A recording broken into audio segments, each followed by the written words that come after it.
Hello students, स्वागत है आप सभी का मेरे यूट्यूब चैनल आदि सर की मैथ्स में। आज हम पढ़ने वाले पैरेललोग्राम के बारे में।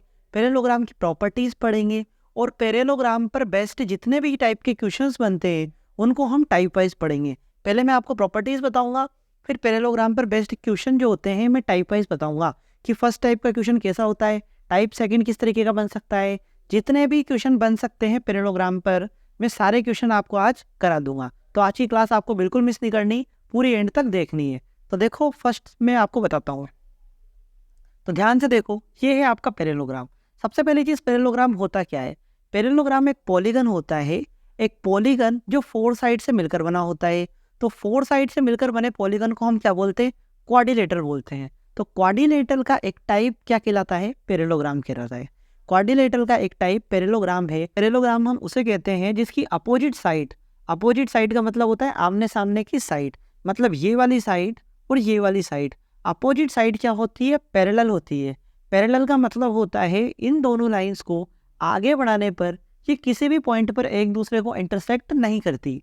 तो इधर बढ़ाएं चाहे इधर बढ़ाएं, ये कभी भी इंटरसेक्ट नहीं करेगी। तो अपोजिट साइड जो होती है वो पैरेलल होती है।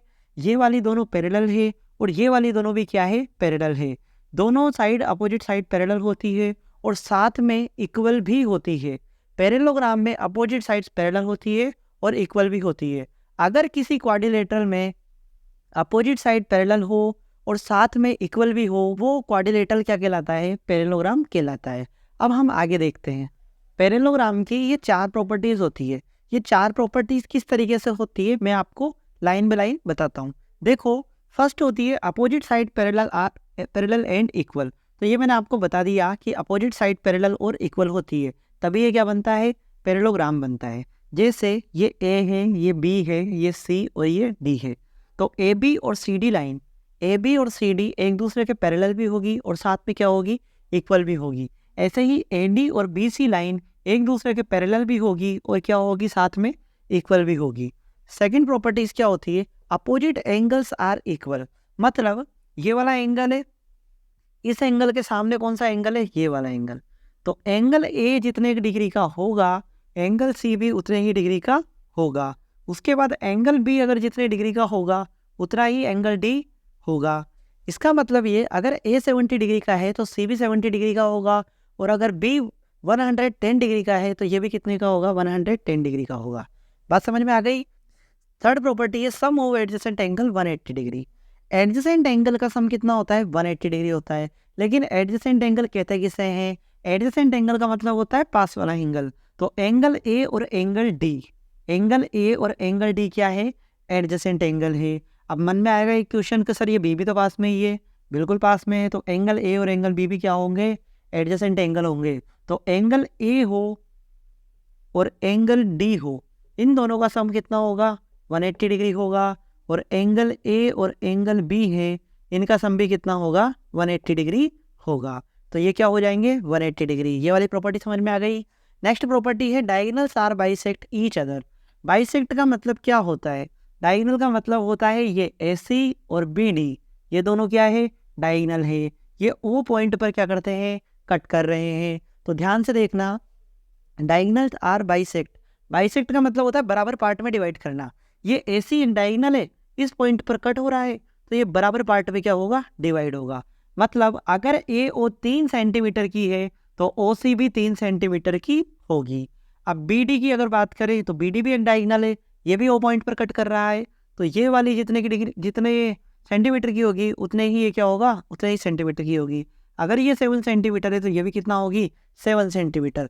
इसने ये बिल्कुल नहीं बोला है कि ये AO जितने सेंटीमीटर की है OD भी उतने सेंटीमीटर की हो, ऐसा नहीं बोला है इसने। इसने कहा है AC अगर डायगोनल है तो ये दोनों क्या कर रहे हैं, बराबर पार्ट में डिवाइड होंगे, और ये दोनों क्या होंगे, बराबर पार्ट में डिवाइड होंगे। तो diagonal are bisect each other, ये क्या होती है, पैरेललोग्राम की प्रॉपर्टीज होती है। अब हम इस पर बेस्ड क्वेश्चन करेंगे टाइप वाइज। इसमें आपका फर्स्ट टाइप का क्वेश्चन इस तरीके से बनेगा।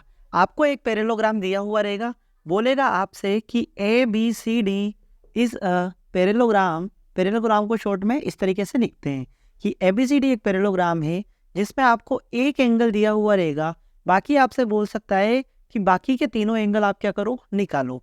अब दिमाग में एक क्वेश्चन आता है कि सर हमें तो सिर्फ एक ही एंगल दिया हुआ है, तो हम किस तरीके से निकालेंगे, देखो किस तरीके से निकालेंगे। आपको एक एंगल दिया हुआ है, पैरेललोग्राम दिया हुआ है और आपको क्या दिए हुए हैं, एंगल दिए हुए हैं। तो पैरेललोग्राम में एंगल से रिलेटेड प्रॉपर्टी क्या होती है, एंगल से रिलेटेड प्रॉपर्टी होती है कि अपोजिट एंगल्स आर इक्वल, एक प्रॉपर्टी तो ये होती है, और दूसरी होती है एडजेसेंट एंगल का सम जो होता है वो 180 डिग्री होता है। तो हम क्या करेंगे, लगाते हैं, कौन सी लग रही है, एंगल बी है, बी के सामने वाला एंगल कौन सा है, एंगल डी, मतलब वाई। तो वाई कितने डिग्री का हो जाएगा, अगर ये 100 डिग्री का है तो ये भी कितने डिग्री का हो जाएगा, 100 डिग्री। मेन चीज क्वेश्चन तो आपको समझ में आ जाएगा, लेकिन करना किस तरीके से मैं वो भी आपको बता दूंगा। सबसे पहली चीज, क्वेश्चन को देखते ही पता चलना चाहिए हमें क्या फाइंड करना है और हम किस तरीके से फाइंड कर रहे हैं। अगर ये 100 डिग्री है तो इसके सामने वाला एंगल मतलब वाई की वैल्यू भी कितनी हो जाएगी, 100 डिग्री। अब वाई की वैल्यू 100 डिग्री हो गई तो ये वाला एंगल वाई और एंगल जेड, एंगल वाई और जेड क्या है, एडजेसेंट एंगल है। अगर वाई आपको 100 मिल गया तो इन दोनों का सम कितना हो जाएगा, 180 डिग्री। तो 180 में से अगर 100 को माइनस करेंगे तो आपको क्या मिल जाएगा, जेड वाला एंगल मिल जाएगा। और अगर जेड वाला एंगल मिल जाता है तो जेड के सामने कौन सा एंगल है, एक्स, वो भी कितना होगा, जितना जेड होगा। इसको करेंगे किस तरीके से मैं आपको बता देता हूँ। पेपर में आपको इस तरीके से करना है कि y इक्वल टू क्या, 100 डिग्री, और ब्रैकेट में लिख देना कि opposite angles are equal, opposite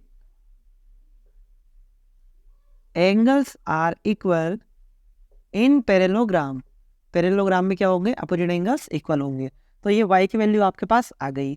अब क्या करोगे आप लिखोगे y plus Z equal to 180 degree, क्योंकि सम ऑफ एडजेसेंट एंगल, कि सम ऑफ एडजेसेंट एंगल कितना होगा, 180 डिग्री। y की वैल्यू कितनी आई, 100, तो ये 100 प्लस जेड इक्वल टू 180। तो जेड की वैल्यू आपके पास आ जाएगी 180 माइनस 100, तो जेड की वैल्यू आपके पास आ गई 80 डिग्री।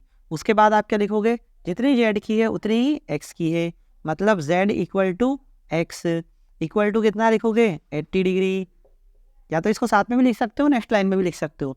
तो साथ में लिख दो Z equal to X equal to 80 degree, और क्या लिखोगे, opposite angles are equal in parallelogram, opposite angles are equal in parallelogram. Reason लिखना बहुत ज़्यादा ज़रूरी है, अगर आप रीज़न नहीं लिखोगे तो आपको नंबर नहीं मिलेंगे। ये बात सही है कि आपने फिगर को देखा और आपको फिगर को देखते ही पता चल गया कि ये अपोजिट एंगल से ये एडजेसेंट एंगल का सम है, तो ये निकल जाएंगे। लेकिन अगर आपने सही तरीके से नहीं लिखा, रीज़न वाइज नहीं लिखा, तो आपको नंबर नहीं मिलेंगे। तो फर्स्ट टाइप का तो ये बनता है। टाइप सेकंड मैं आपको कल बताऊंगा नेक्स्ट वीडियो में, तो ध्यान से देखना, नेक्स्ट वीडियो मिस मत करना। बाकी के जितने भी टाइप है वो अपन कल की वीडियो में देख लेंगे। थैंक यू गाइस, अगर आपको वीडियो अच्छी लगी हो तो प्लीज़ वीडियो को लाइक करें और चैनल को सब्सक्राइब करना ना भूलें।